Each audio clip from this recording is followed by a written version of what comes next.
Hello guys! Hello para to sa lahat ng Scorpio. Scorpio, welcome dito sa aking channel, Kapalaran 888 Scorpio.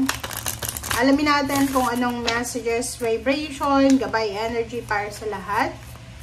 This is general reading, so I hope na makuha natin yung energy na gustong ipalabas sa'yo dito or iparating sa'yo ng baraha. Okay, tune in into your inner peace. Wow. Napakagandang mensahe ito para sa lahat ng Scorpio. Kasi pwedeng yung iba sa inyo dyan, masyadong magulo yung buhay siguro. Hindi masyadong peaceful. Paki-comment sa comment section, Scorpio, ikaw ba ay nasa sitwasyon na pagkigising sa umaga, high blood ka na? Bago matulog sa gabi, stress na, sobrang isip ng isip? Dito sinasabi na tune in into your inner peace. Kailangan natin na i-prioritize yung ating peace of mind. Okay? Hanapin natin yung katahimikan. Parang ganon.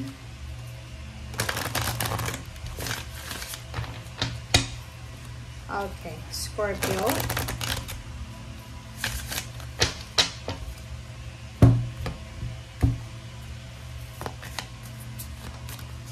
Scorpio. Okay. Scorpio, meron kang dalawang baraha.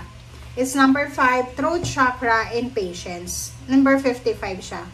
So, it's number 55. So, maraming pagbabago na kailangan kang gawin sa ngayon. It's 55 siya.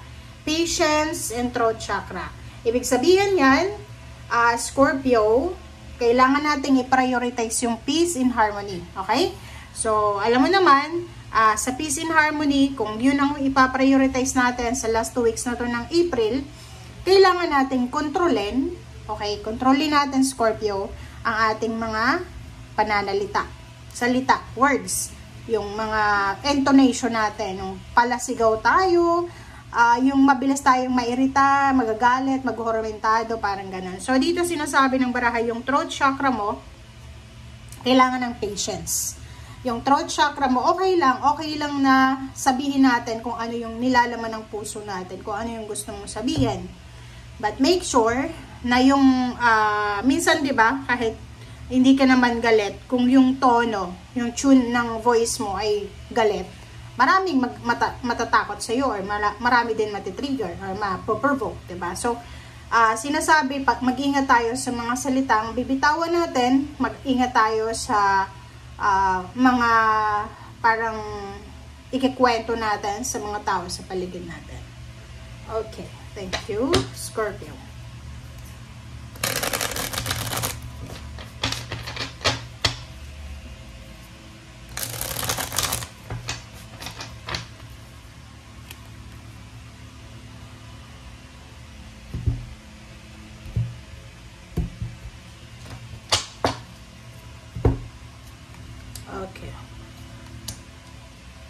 Okay, first 2 cards natin is 8 of Rods and 3 of Rods.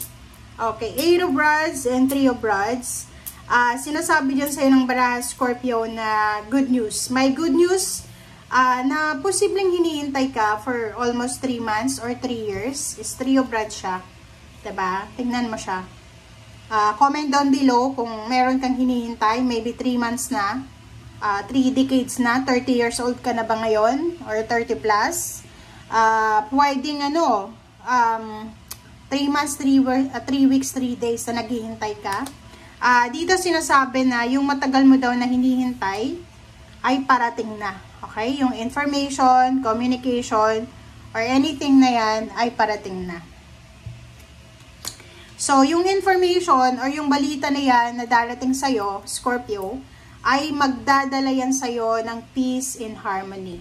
Diba? So, kung halimbawa na ang tagal-tagal mo nang naghahanap ng katahimikan sa buhay mo, yung parating sa'yo na balita ay pwedeng magdala yun ng kalma. Diba? Kakalma ka sa balitang ito na posibleng darating sa'yo. Okay? 10 of Swords. And then, wow! So, yung balitang ito ay tungkol to sa pera. Okay? It's like job offer, financial offer, kung ano man tong offer na related sa money. Okay? Yung 10 of Swords natin dito, Scorpio, is sinasabi na ilang beses ka ng, kumbaga, na problema dito. Diba? Ilang beses ng pinag-usapan, parang ganun. Pero hindi pa rin nakuha yung sagot. But now, sinasabi ng barahan na you will recover financial strength. You will recover financial stability dito. So, it's a karmic completion. Diba? Parang sinasabi, pwedeng ang dami mong utang, tapos everyday kang nagbabayad every month. So, dito sinasabi na pwedeng sa end of April, tapos ka na sa mga utang mo. Okay, thank you. Okay, Page of Rods, Ace of Swords, and then 3 of Swords. So, dito sinasabi ng baraha sa'yo, na in the near future daw, sa mga susunod na buwan, araw at taon, sinasabi na yung rason kung bakit ka nasasaktan sa ngayon, or kung bakit ka nai-stress sa ngayon, ay posibleng masettle na. It's a solution. So, sinasabi ng baraha, yun, tune in to your peace, to your inner peace, be patient, kasi parating na talaga yung solusyon, yung answer, yung resolution sa mga problema mo na pinagdadaanan, na pwedeng nagdadala yan sa'yo ng sobrang pain and heartaches. Like yung iba sa inyo dyan, Scorpio, na maybe relationship issues yan, na hindi ka makarecover dahil sa sobrang, ang hirap mag-recover, ang hirap mag-move on kasi nasaktan ka. Dito sinasabi na time heals, diba? So, hintayin mo yung tamang panahon para makaget over ka dyan sa kung ano man yan na nararamdaman mo. Okay, last 2 cards natin is 10 of Rods and then 4 of Pentacles. Wow. So, dito sinasabi ng baraha sa'yo, meron ditong Scorpio na nanunood sa ngayon. Kung ikaw ay nanunood, sinasabi ng baraha na dahil sa iyong obligasyon sa buhay, kinakailangan mong mag-ipon ng maraming pera. Ano yun? Ibig sabihin, ang dami mong obligasyon, pwedeng breadwinner ka, diba? Sorry guys. O, diba? So, natching pa ako, so sinasabi paalis na. So, dito sinasabi ng baraha na yung mga obligations mo sa buhay, yan yung rason kung bakit sobra kang nagtitipid sa ngayon or kailangan magtipid. Yung obligations mo sa buhay, yan yung rason kung bakit kailangan mong kumbaga i-prioritize yung managing ng pera sa ngayon. Yung iba din sa inyo dito, sinasabi ng baraha na napaka-workaholic mo, di ba? Double time, mayroon kang part-time, may sidelines, may full-time, kasi kailangan mong makaipon ng pera.